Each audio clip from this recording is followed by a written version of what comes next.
চলো আজকে তোমাদের টেক্সট বই 48 পাতায় লেসন 6-এ যে কবিতাটা আছে সি ফিভার সেটা সম্পর্কে একটু আলোচনা করে নেওয়া যাক। কবিতাটা লিখেছেন জন ম্যাসফিল্ড। কবিতাতে যাওয়ার আগে আমরা কবি পরিচিতি একটু দেখে নেব। জন Edward Masefield 1878 to 1967 was an English poet, writer and poet laureate of the United Kingdom from 1930 till his death. He is also remembered as the author of the children's novels The Midnight Folk and The Box of Delights. The poem speaks of the excitement the poet feels at the anticipation of a sea voyage. The passionate description of the seascape reveals the eternal desire of man to seek the splendor of nature. John Edward Masefield 1878 থেকে 1967 অবধি বেঁচে ছিলেন। তিনি ছিলেন একজন ইংরেজ কবি, লেখক এবং ইউনাইটেড কিংডমের একজন সভাকবি, যিনি 1930 সাল থেকে তার মৃত্যু পর্যন্ত কাজ করে গেছিলেন। তিনি শিশু উপন্যাস the midnight folk and the box of ডিলাইটসের অথর বা লেখক হিসেবেও স্মরণীয় হয়ে আছেন।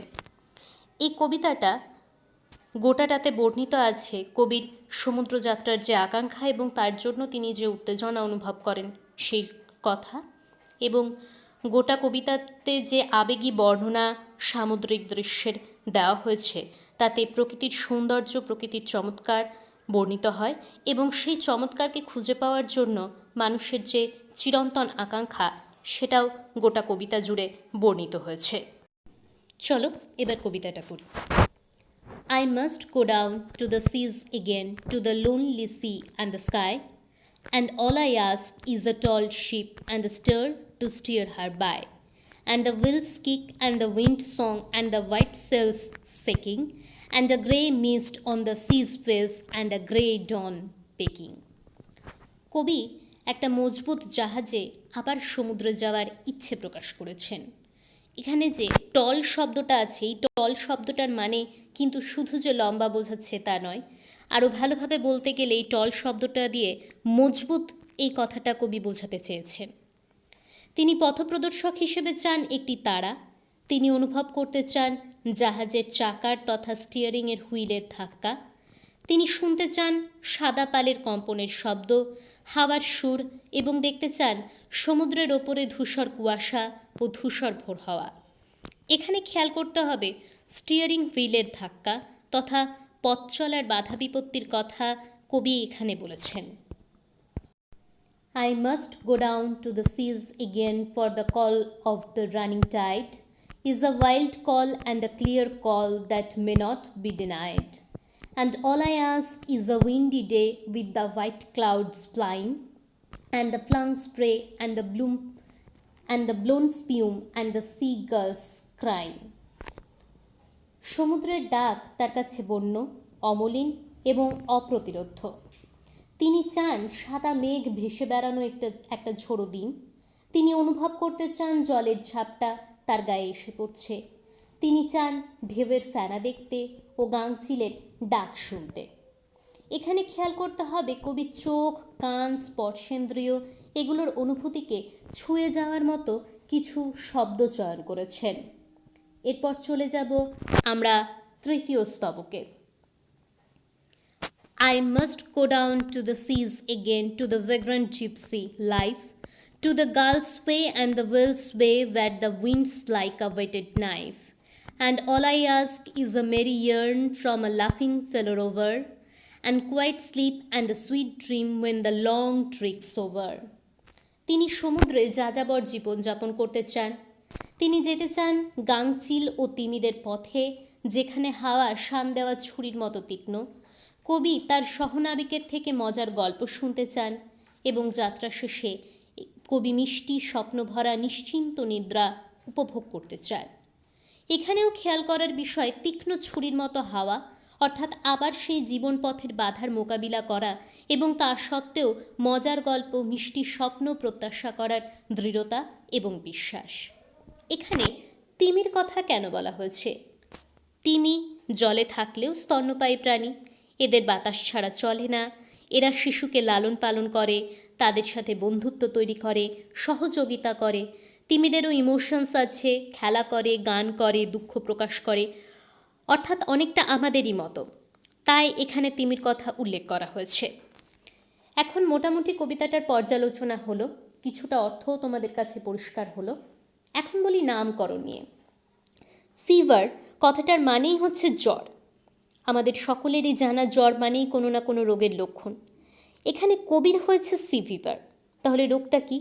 রোগটা হলো নেশা, বেরিয়ে পড়ার নেশা, জগৎ দেখার অদম্য স্পৃহা, স্বাধীন বোহেমিয়ান জীবনযাপনের আকাঙ্ক্ষা, এক কথায় বলতে গেলে ভ্রমণ তৃষ্ণা।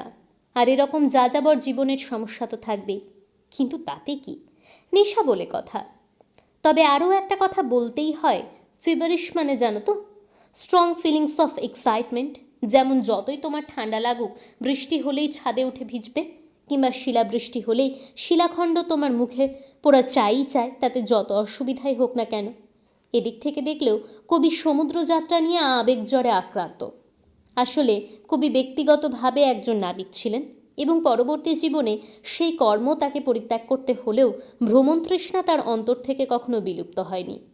এই কবিতাটা আসলে তার সমুদ্র সংক্রান্ত কবিতাগুচ্ছ সল্ট ওয়াটার ব্যালেডস থেকে নেওয়া।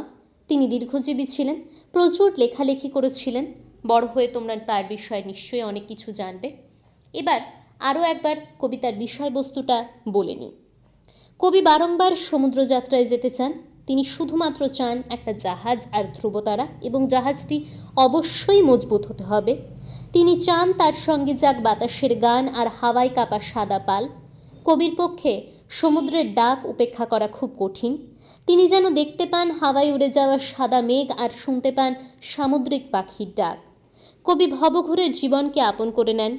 একই সঙ্গে তিনি চান কোনো এক সহনাবিক তাকে একটা গল্প বলুক, আর দীর্ঘ সমুদ্রযাত্রার পর তিনি এক শান্ত ঘুম আর সুমধুর স্বপ্নে তলিয়ে যেতে চান। এবার আসি কবিতার সজ্জার বিষয়ে। আমরা প্রত্যেকে যেরকম সাজসজ্জার জন্য কিছু না কিছু অলংকার ব্যবহার করি, কবিতার সজ্জার জন্য কিছু অলংকার ব্যবহার করা হয়। কবি সাহিত্যিকরা যখন চান তার চিন্তন প্রক্রিয়ার সঙ্গে তার পাঠক বা শ্রোতা একাত্মতা অনুভব করুক, এবং তিনি যে আইডিয়া, কল্পনা বা কোনো বিষয়কে মানসপটে তিনি যেভাবে চিত্রায়িত হতে দেখেছেন বা দেখছেন, তা একই রকমভাবে কার্যকরী সাফল্যের সঙ্গে পাঠক তথা শ্রোতার মনের মধ্যেও এবং তার হৃদয়ে সংস্থাপিত হোক, তখন কবি বা সাহিত্যিক কিছু অলংকারের ব্যবহার করেন। এই অলংকারগুলোকে, অর্থাৎ শিল্পে, সাহিত্যে, কাব্যে যে অলংকার ব্যবহৃত হয় সেটাকে ইংরাজিতে বলা হয় রেটোরিক্যাল ডিভাইস। রেটোরিক্যাল মানে আলংকারিক, বাগ্মিতা বা কাব্য সাহিত্য সমৃদ্ধকারী অলংকার। আর ডিভাইস কথাটার অর্থ এখানে যন্ত্র নয়, কৌশল বা উপায়। সাধারণত এই অলংকার 4 প্রকারের হয়।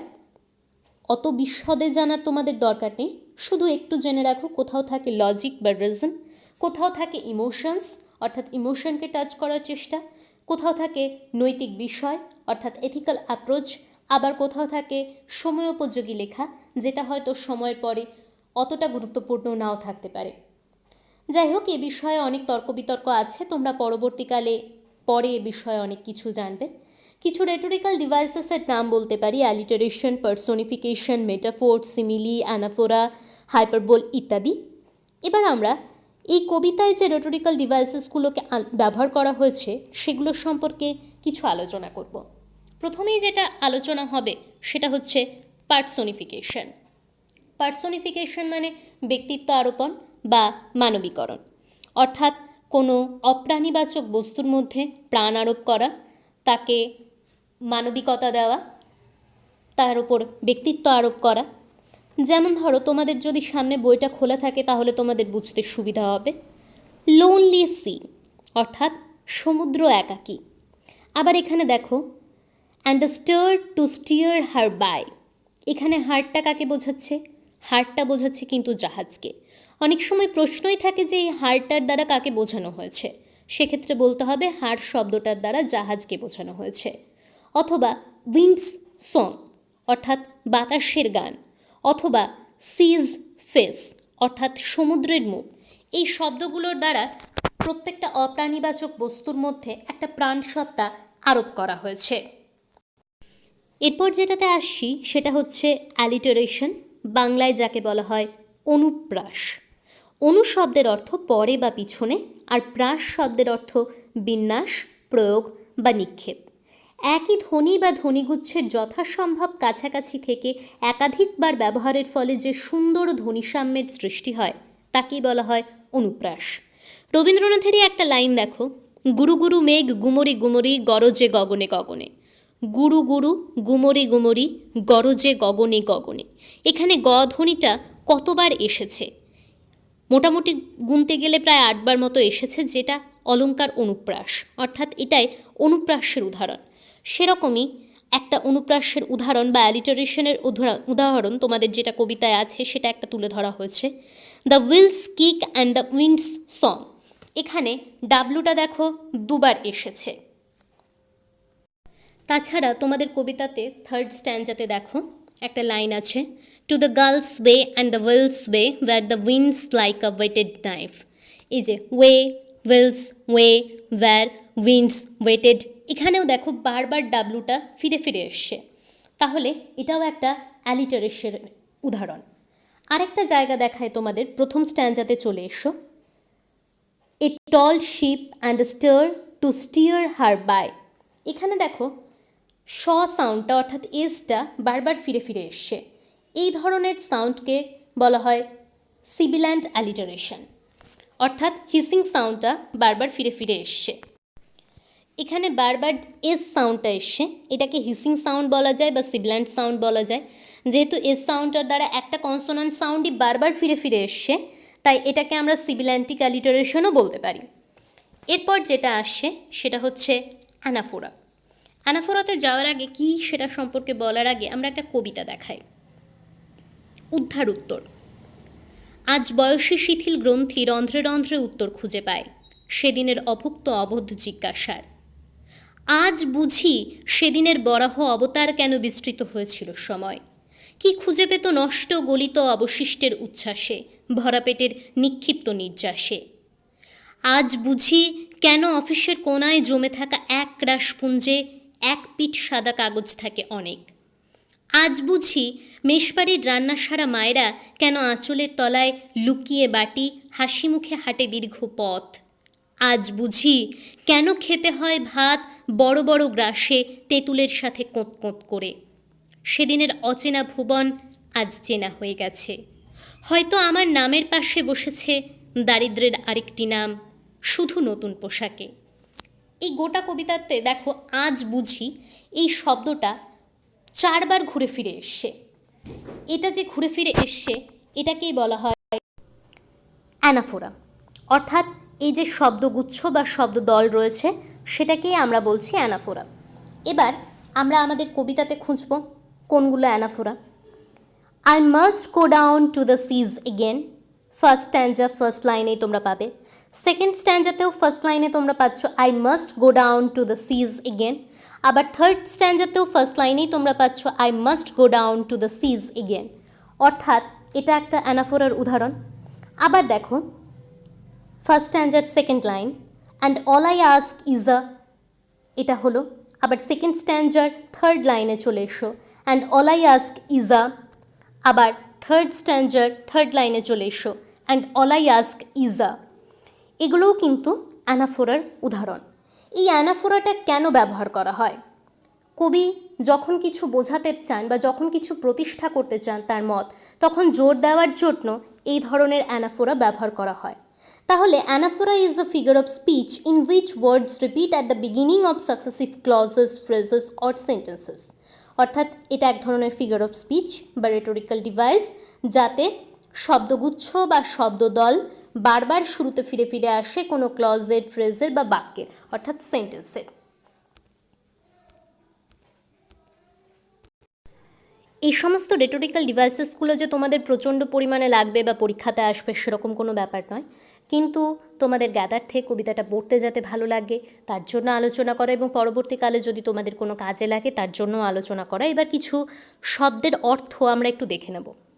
ফ্লাং, থ্রোন ভায়োলেন্টলি, সবেকে নিক্ষেপিত। স্প্রে, ড্রপলেটস, ঝিরঝিরে জলকণা। স্পিউম, ফোম, ফ্যানা। Vagrant, like vagabond or bohemian, যাযাবরের মতো। ইয়ার্ন আ ট্রাভেলার্স টেল, পথিকের গল্প।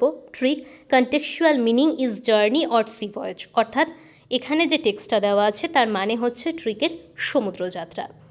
আশা করি তোমাদের গোটা কবিতাটা বুঝতে অসুবিধা খুব একটা হয়নি, কিন্তু তা সত্ত্বেও যদি অসুবিধা কিছু হয়ে থাকে তাহলে আমাদেরকে জানাবে। এরপর স্যার কিছু কাজ দেবেন, সেগুলো করার চেষ্টা করো, তাহলে আশা করি আরও বুঝতে পারবে। ধন্যবাদ।